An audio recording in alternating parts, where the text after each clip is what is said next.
Banking, the greatest scam on earth. Thomas Jefferson said, "I believe that banking institutions are more dangerous to our liberties than standing armies. If the American people ever allow private banks to control the issue of their currency, the banks will deprive the people of all property until their children wake up homeless on the continent their fathers conquered." Jefferson's warning is already here. 40 million Americans are living on food stamps. Millions more are now homeless, living in tents, all because of one institution, the Federal Reserve System. The Federal Reserve is a group of private bankers who have stolen the money creation process from the American people. Most people still believe the Fed is an agency of the government working in our best interests. It is not. There is no greater form of evil in the world today, so let's explore the banking scam. None of us have ever been taught anything about money. The reason is to prevent us from learning the truth that money is a trick and money is a trap. When solving any crime, there's a universal truth: follow the money, but with the banking scam, follow it backwards. Where does money come from? The world's money supply is always growing. Where does all the new money keep coming from? Money comes from privately controlled global banks like the Federal Reserve System. They create money every day, which increases the world's money supply. Because all banks are either owned or controlled by private bankers, the real question is, how do private bankers create new money? And the answer is they create it out of thin air. Bankers create money out of nothing. They make it up. It is a fiction. Wow. Godlike power to create something of value out of nothing. A stroke of a keyboard and money is created.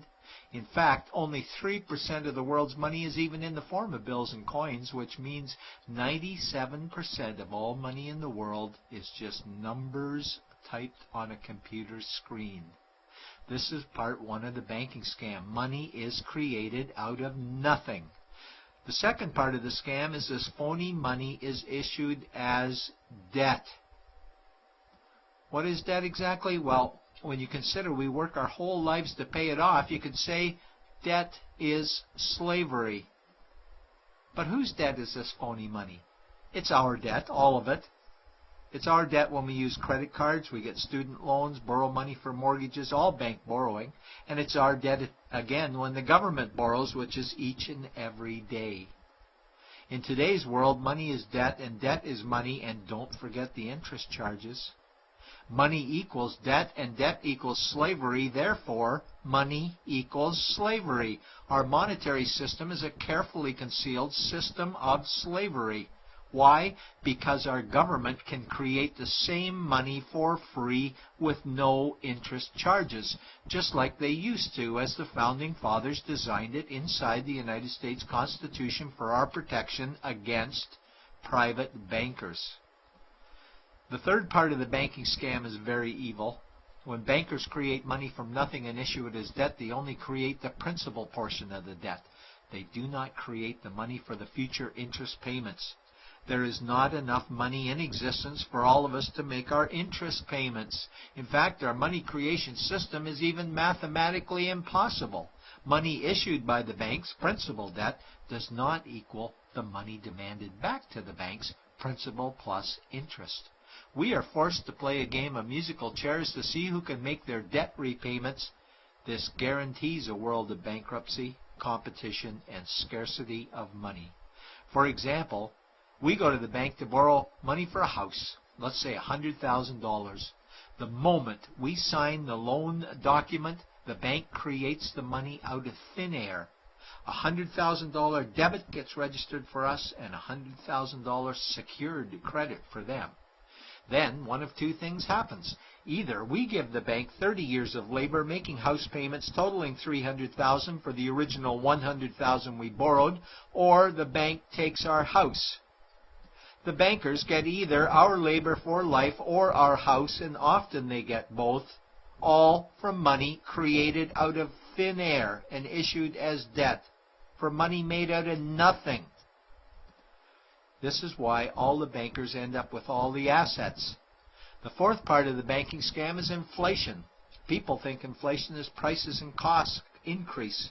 A better answer might be the value of our money always goes down. Inflation is created every time the central banks print money, which is every day. Where does all this new money get its value? The answer is it steals its value from the existing money supply, where our savings are. Our savings are disappearing because of the new money they're printing. If money creation was in balance with goods and services, there would be no inflation. Prices would stay the same. But the reality is banks always print money, driving prices ever higher, which steals the value of our savings, making them disappear. Since the private bankers created the private Federal Reserve in 1913, the United States dollar has lost 97 cents in purchasing power. An item in 1913 that cost $100 in 2011 cost $2,230, a price increase of 2,130%. This is the banking scam. 4 parts. Private bankers create money out of nothing and charge interest on it. There is no money created for the future interest payments, and inflation steals our savings every day. In order for the banking scam to be pulled over our eyes, the bankers need help from the likes of paid-for politicians and appointed civil servants, military-industrial complex, mainstream media, multinational corporations, and the bankers' good buddies. For example, what do our banker-controlled television networks say about criminal bankers? "Oh, bankers are our saviors. Chairman is man of the year. He saved the world. Bankers really do deserve their bonuses. They're so smart." And what do our banker-owned G20 politicians say we need to do?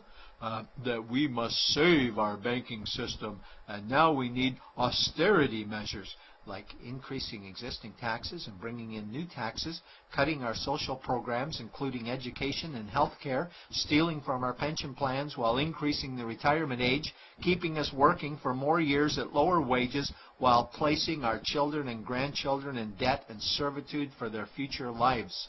We are being lied to that we must go deeper in debt for bailouts, stimulus packages, quantitative easing, saving the too big to fail banks, credit easing, currency interventions, all names that mean the same thing, more debt to us.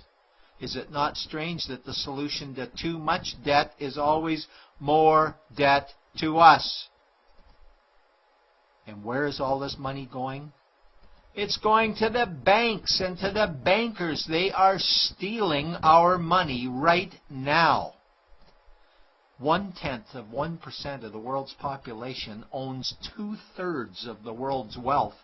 This means that 99.99% of the world's population own less than 1/3 of the wealth, a decreasing amount because these guys are stealing it. We desperately need to wake up to the banking scam. It is time for change. To retake control of our money system, we must stop supporting the banking scam. Lincoln said the government should create all the currency and credit needed to satisfy the spending power of government and the buying power of consumers. Money will cease to be master and will then become servant of humanity. And Jefferson said the issuing power of money should be taken from the banks and restored to the people to whom it properly belongs.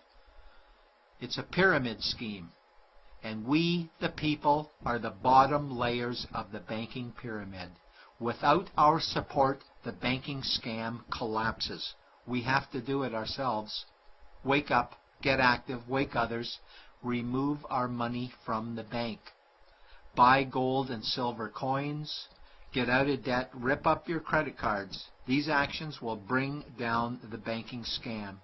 Only vote for politicians who support debt-free money, or run for office yourself, and turn off mainstream media to search for the truth while you still can, and support every effort to end the Federal Reserve System and all the privately owned central banks.